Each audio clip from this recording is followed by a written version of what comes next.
In previous seasons, we opened each show reviewing cases of girls who are currently missing that we call the Aisha Alert. In our third season, we've decided to switch some things around. We will no longer be adding the Aisha alerts into the shows, but will continue to post new cases of missing black girls on our social media each week. We encourage you to pay close attention to our Twitter, Facebook, and Instagram so that you can help us help the families who are still seeking answers and long for their loved ones' safe return.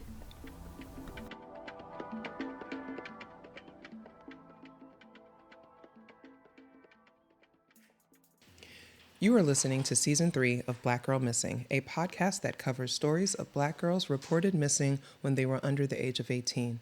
When black girls go missing, their cases are severely underreported in mainstream media. We want to shift the narrative. We invite you to listen, learn, and do whatever you can to help us bring as many girls home as possible. Due to the sensitive and sometimes graphic nature of these cases, we advise you to use caution when listening. Hey y'all, welcome back to Black Girl Missing. I'm Nikki. I'm Asa. And I'm Feminist Jones. How are y'all doing? Not as good as y'all, because I'm not drinking. You know what? You didn't have to say that. Damn, you put our business out there. We're just here trying to tell stories, and then I'm she tells the feeling real stories. I'm feeling real good. I got my little Quite drink frankly, I'm drink. drinking water and ice is what I'm drinking. I'm feeling Wow, good. so we're I just got gonna my be drink lying. drink. Okay. I'm ready to Perhaps if you two would hydrate. talk about a missing black girl today. But Which yeah, is check why it I out. had to have my drinky drink, because No, sometimes Yeah, sometimes true. it's heavy. we get upset. How are y'all though? Like how's things been going with you? Things are they're coming together and Yeah, whatnot. yeah, All things considered, Mm-hmm. I am well. That's good. I'm That's better than good. I thought I would be. I really am. Like I am very blessed. I feel very loved. I feel appreciated. I feel seen and noticed and valued. And I'm good. Wow, that's really I'm not deep. going to cry right now, though. Nope. Mm-mm. I feel I like I didn't need think to we give were you a going that hug. deep. I didn't Sorry, know you were y'all. going that deep. Because I was just gonna say I went to Under Armour and got some really dope compression pants, but and I was feeling really good about how my ass is sitting. But Lord. that is actually I'm gonna piggyback off that and say I feel loved by you all, and I'm so glad that we get to share this space and do this. We've got some great stuff coming up. I'm really excited about this. People have been paying attention to what we're doing here. I love it. And that was the whole point, right? When we started a couple of seasons ago, Yes. getting people to pay attention to the plight of missing black girls. Often imitated, never duplicated. We're just Gang, gonna say gang. that. Gang, gang. Facts. All right. So Nikki, this is take us into what the story that we're gonna have today. So today we are talking about Sheketah Brown and her family. Sheketah Brown was 10 years old. She had deep brown skin, big round glasses with real thick lenses, and she wore her pressed hair in pigtails when she went missing from her family home in Port St. Lucie, Florida, in the summer of 1985. She had two younger brothers, Barry and Brandon, ages 6 and 2. Sheketah lived at home with her dad, 35-year-old James Michael, and her mom, 27-year-old Caroline. The Browns seemed like a regular family.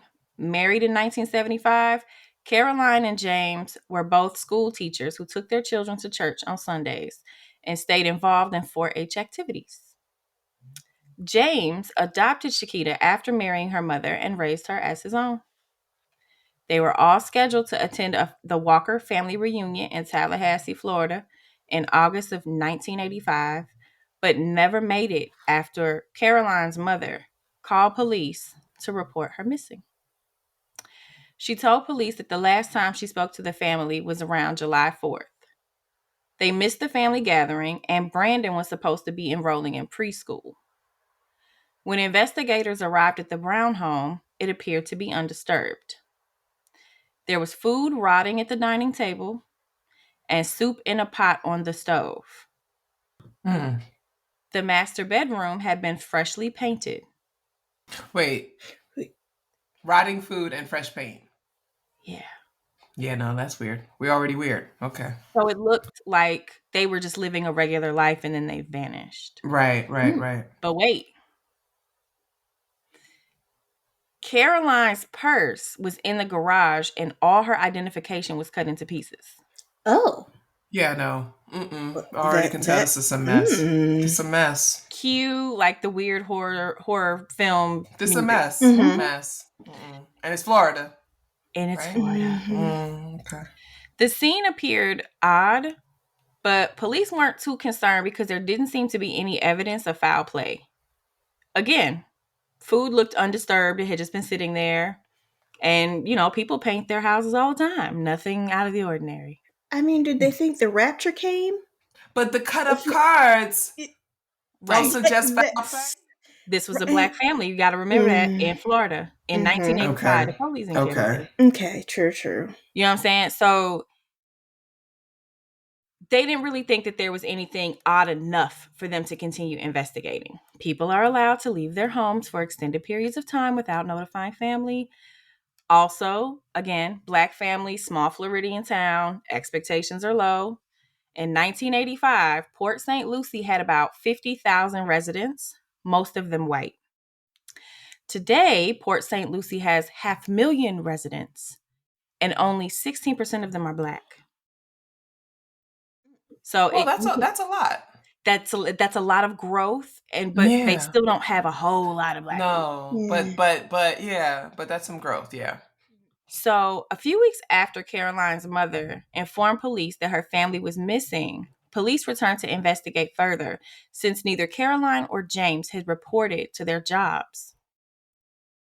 Upon further investigation, the freshly painted bedroom wall was covering up fresh bloodstains. Of course it was. Of course it was. I'm surprised it wasn't covering up satanic ritual signs. Of course it was. Yeah. Of course it was. And then the oddest thing happened. James called Caroline's sister. The family's supposed to be missing, and he pops up out of nowhere and calls this woman on the phone. Just ring. Hey, girl. Hey, long time no speak. Right. And says that she can have everything that is in their home. Wow. Oh. And she Come said, get this shit so that people can't find it no more. Yep. You know what? Okay. And she says, well, where's Caroline and the kids? And he says, they're out there. Out where? Out there. In the wild blue yonder? No. Were they children of the corn? It sounds like a horror film. It's very, very odd. Wow. No. Several weeks after the Brown family mysteriously disappeared, James turns up in Savannah, Georgia, checks himself into a hospital with a gunshot wound to the head, stating that someone tried to rob and kill him. And he used the name Demetrius Jones. But when his true identity was discovered, he admitted to murdering his family and trying to kill himself afterwards. So he's a family annihilator. Yeah. Again, another one. Yeah. Oh, Jesus. Every time. I'm tired. Every time. But when he really gave the details of what happened, it's heart-wrenching and it's a little bit detailed. And so if you need to step away from the show at this point, please do. Again, trigger warning for some graphic details. James stated that he shot Caroline in the back while she slept and smothered little Brandon, who slept next to her, placing their bodies somewhere near West Palm Beach, Florida, just south of Port St. Lucie. James claimed that he then drove to Brunswick, Georgia with Sheketah and Barry and shot them both in the head. Oh, God. He said he placed their bodies along I-95, but no sign of any 4 of the victims has ever been discovered. What? Never. What? Mm. Not a half a piece of DNA? But where did all of this come from? Right. So It seems very right. sudden. That's my question. It's like, what happened? Did he have debt? Like that? Because family annihilators are usually driven by like, I can't afford you, motherfuckers. Right. So I'm just gonna kill you all. There's usually something. Yeah. At least that's what the white men do. I can no longer be the provider. That's at least what the white men. For the white men, like 95% of the time, it's because they got debts and bookies after them. They lost a job or some shit like that. Or the wife was filing for divorce. Yes, and was going to take some money from them. Yeah, exactly. So this seems sudden and unprovoked. But, and this may be big, may not, but in February of 1983, just a couple years prior, James had been fired from his job as a teacher because of an incident where he beat Sheketah with a belt for spending 10 cents of her lunch money on a pencil at school. Let me stop right there. Oh. Ooh. Again, trigger warning. My initial thought was, what has he done that nobody's aware of? Yes. Exactly. That's what I'm thinking. It seems like such a random one-off situation that was severe enough for you to be fired from your job. Right. In a state in the South where people routinely beat their children. So it had to be severe enough for them to say, it's not safe for you to teach here anymore. Yeah. And it was a small community school. So it wasn't like there were a bunch of like meddling parents. Now, school officials noted welts and cuts from the injuries. Oh, okay. James was arrested and he pleaded to aggravated child abuse. He got 3 years of probation and community service. His teaching license was revoked for the 3 years of his probation. And he subsequently found work as a 4-H counselor. Now, I haven't heard 4-H in a long time. Right? Not trying to make light of the situation, but just wow. This is how long throwback was. Throwback. James reportedly had mental health issues and was abusive allegedly towards Caroline as well. It was reported that she would often stay at their church with the children due to James's temper. Again, what type of if this is a church-going family in the South, how much was going on and nobody knew? She wasn't saying nothing. Right. Oh, how much of it was, you know how churches can be very patriarchal and very encouraging her to stay. Go stay at the church for a little while. And then when he calmed down, you're going on home, we'll pray about it. Yeah. How often is this happening to her? And then you think about the blind loyalty that Black women sometimes have for Black men because we share that kinship where it's like, well, I don't want to be the Black woman who puts a Black man in jail. I won't call police on him because he is a good provider or he is a good dad or whatever. And then when the religion comes in and reinforces the patriarchy, right, which is a product of colonization, we feel like they're supposed to be the leaders. They're supposed to be the ones to take, the lead in saving us all or whatever the situation is. And so that loyalty that is there is very, very strong. And then the dynamic of chronic abuse is often, what can I do differently to prevent him from doing XYZ to me? Maybe if I hadn't done, this and that, it would be different. Maybe if I just keep the kids quiet or if I stay out of his way or if I do this or if I do that. So we don't know what their relationship dynamic was like or their family dynamic. He may have been, they said he had, mental health issues. We don't know what that means. It could have been anything from schizophrenia, bipolar disorder, depression. It could be anything. We don't know. And so we also don't know what your triggers are going to be. And if your triggers contribute to you being violent because that's how you've always self-soothed your mental health issues. We don't know. And I'm thinking about, it's a woman with 3 kids. Where's she going to go? Where is she going to go? Where's she going to go? And we know teachers don't make enough. So, she wasn't about to, leave with 3 children and make it on a teacher's salary. Right. And she was 27.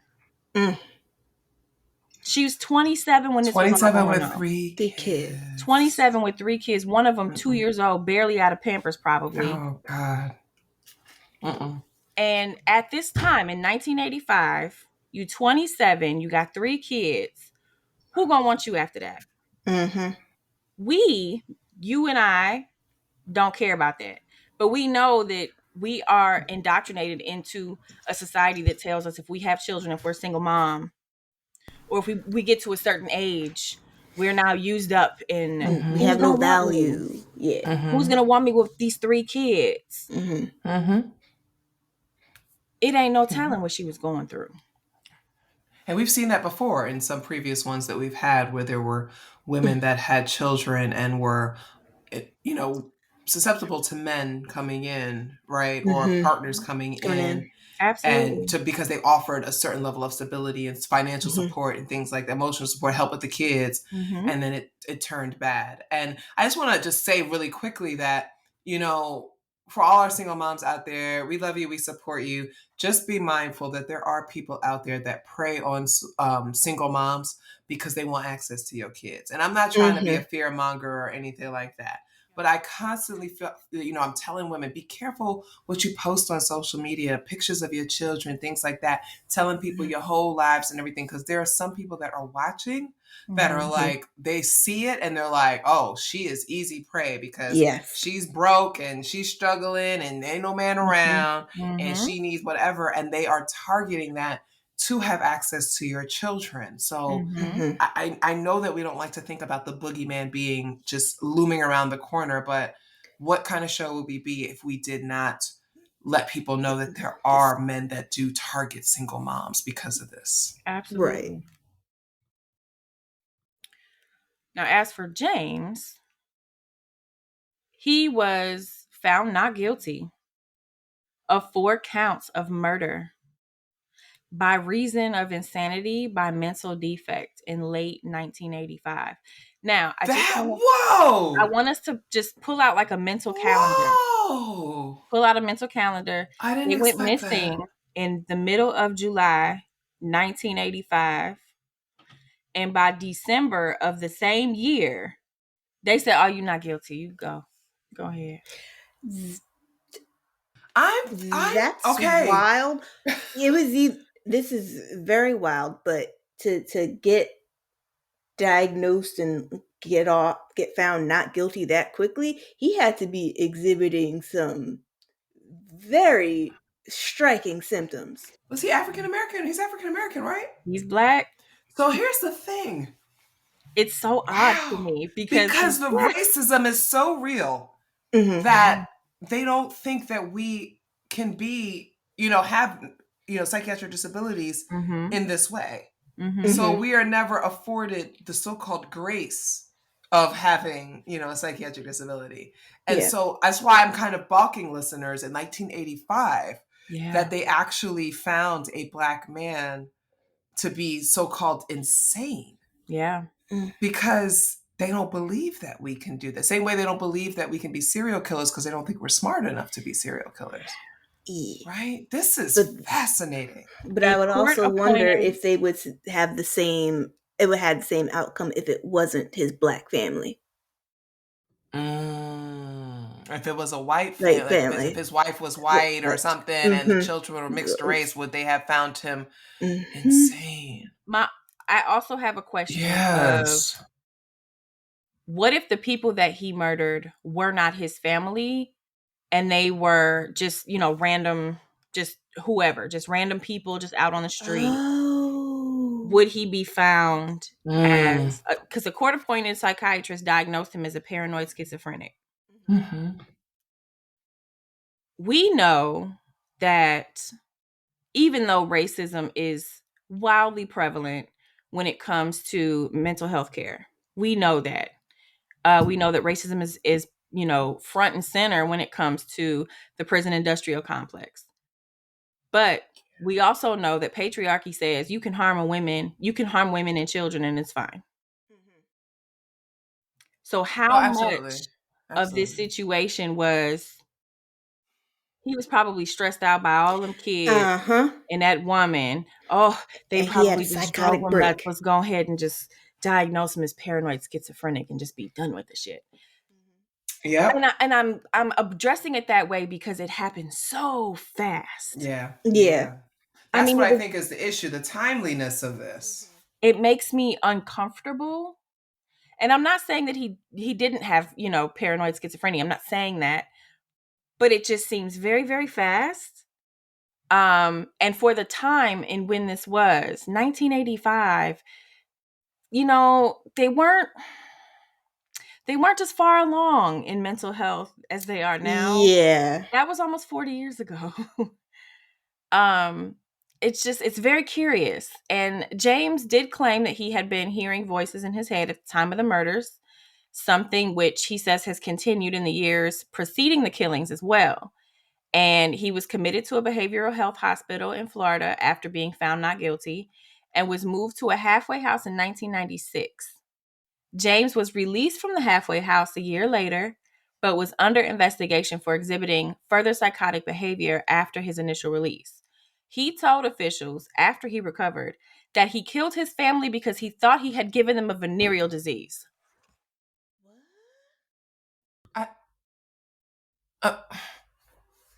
What? Okay. I don't even know what to do with that. So, did you have paranoid schizophrenia? Or did you contract syphilis and you had it for so long that it caused psychosis? It caused because psychosis. syphilis fucks with your brain. Yeah. Wow. Ooh. That's why I was making that face the whole time. Like, wait till I get to the end of this. Everybody's gonna shit. Because your man has syphilis. It happened so fast. No, because it does affect your brain. Yes. If it goes, if you have untreated, yes, and it goes untreated. As a matter of fact, isn't that how Al Capone died? Is it? I think so. Girl, I don't be following these white people. All I know is whether or not they was thrown in a river with some cement on their feet. I don't know. He had syphilis? But yes, he said that. Tuskegee, though. Yeah. So here's my thing. You stupid. Here's my thing. Here's my thing. If a court-appointed psychiatrist diagnoses you as a paranoid schizophrenic in a matter of weeks, and his trial was going on during the holiday season, November, December. So what I'm seeing in my mind is lots of continuations, lots of, putting it off, rescheduling, whatever, lots of recesses, things like that. Folks are trying to spend time with their families, drawing it out. But for you to be arrested,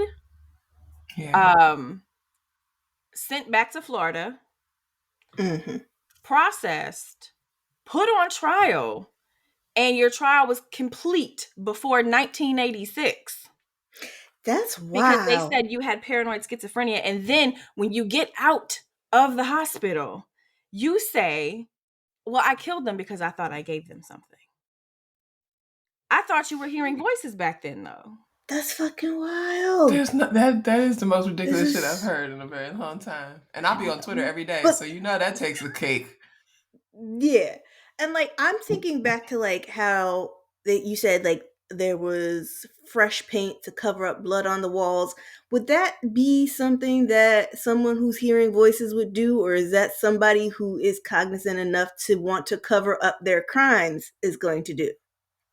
Bingo. So that's a great question. And I think, though, is that you can have episodic psychosis. Yeah. Right. So you might have...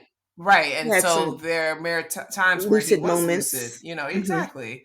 And probably was like, I don't know how this blood got on the wall, but I'm going to cover this shit up. And then with the cut up identification, that may have gone into if he was maybe actually hearing voices and they were saying so.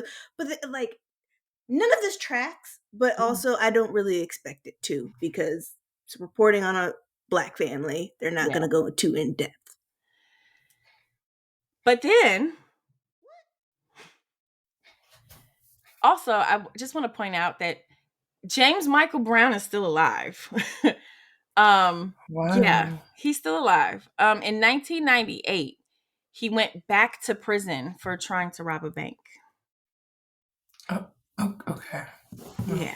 Okay. And then I think he did about 5 or 6 years, and now Okay. he's drifting. He's out there somewhere.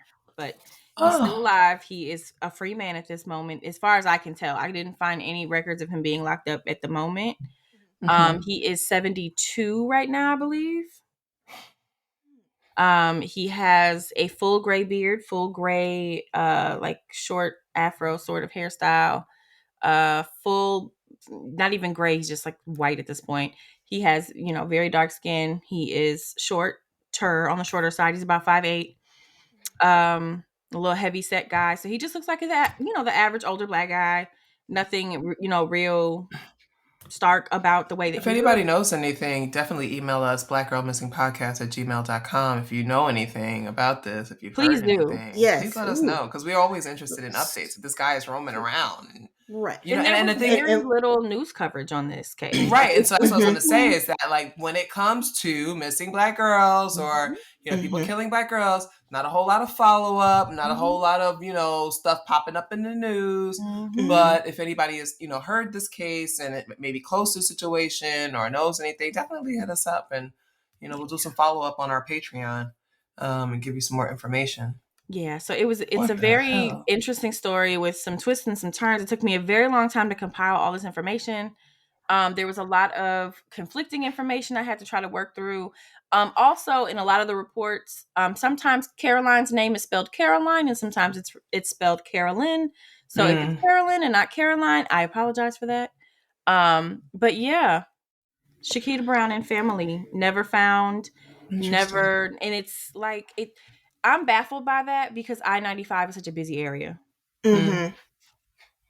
And there's been so much development over the years that you would think somebody would have stumbled across something. Now, because it's in Florida, is I-95 near like areas of water? 'Cause I can't remember. In some spots, yeah. Because I'm thinking Gators. That is very possible. That is very, very possible. But But then like when the he said that he two went other to kids that Savannah, he took to Georgia, yeah. now that I can't figure out how they can't find anybody. But Yeah. But like when he was found in Savannah, because he was found in Savannah, it ain't no telling where he had been. It doesn't seem like police were actively looking for him. It was just like, oh, well, he's just gone. And that's it. There wasn't, like a widespread look for the family or for him or anything like that. So I'm also confused about how the families handled this, because it doesn't seem like there was any hope that she was still alive. However, some of the message boards where they have like the super sleuths, people like that, there is some speculation that Caroline Brown and Sheketah and Barry and Brandon actually never died and just ran away from him. Right. that, I would love to believe that, but I'm not sure that I do. yeah, I want them to be alive and just living their lives somewhere, and maybe the family didn't say anything to the news because they know that they're alive and that they ran from him. But his story, his confession, the whole venereal disease thing, like all of that, just it tells me that they are gone and that something terrible did happen to them. Especially like the blood on the wall thing, yeah. like, And then the cut up identification, where yeah, how far is she gonna get with right. 3 kids and no Without, ID? right, with no ID, right. And it's like and back in and the what 80s. and people don't believe you, right? So Yeah. there's always there's a lot of privilege when you are, say, a white woman, and you go somewhere and say, I lost my license and my credit cards, things like that. You're extended a lot more grace. You could probably check into a hotel because they'll extend you that grace. When you're a black woman, they're looking at you as everything is possibly wrong with you, and you're just trying to scam, or What are whatever you the hiding? situation is. What are you hiding? Are you on drugs? Are you homeless? But all these kinds of things, you're never given a benefit of a doubt. Nope. So yeah. So I mean, if they are by chance, alive, I hope that they're all healthy and happy. I hope that, if they are, passed on, that, their memories are felt by their loved ones, and that they can feel that we were actually thinking of them and talking about them. Sheketah deserved to, grow, and she would be my age, right? Well, she'd be a year older than me right now. I'm sorry, 10 years older than me, or 11 years older than me. I can count, I swear. That's so sure. That's so sure. Her brother would be a year older than me. And it's just sad. It really is. And I hope that James Michael Brown is behaving himself wherever he is. I don't know if he's still in Florida or not, but I know that he's out there. I would assume he's probably unhoused just because he's got a record, mental health issues. Yeah. And he was 35 when all of this went down. So that's a very large chunk of time for him to have not been in the workforce. So if he's drawing Social Security, it ain't much. Right. Okay. That was a rough one. That was a lot. That was a little bit heavy. Yeah. I wasn't expecting. For a couple of loops. I was throwing for a couple of loops there. Yeah. I was not Nikki expecting always the finds end. those ones. Yeah, no, she finds the really meaty ones.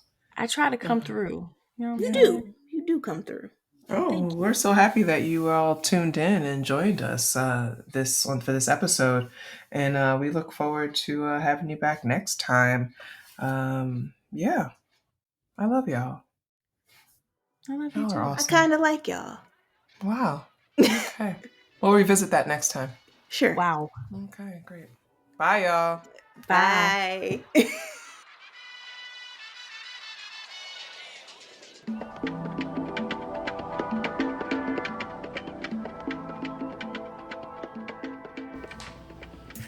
Black Girl Missing Podcast is researched, written, and produced by 3 concerned Black women who want justice for missing Black girls.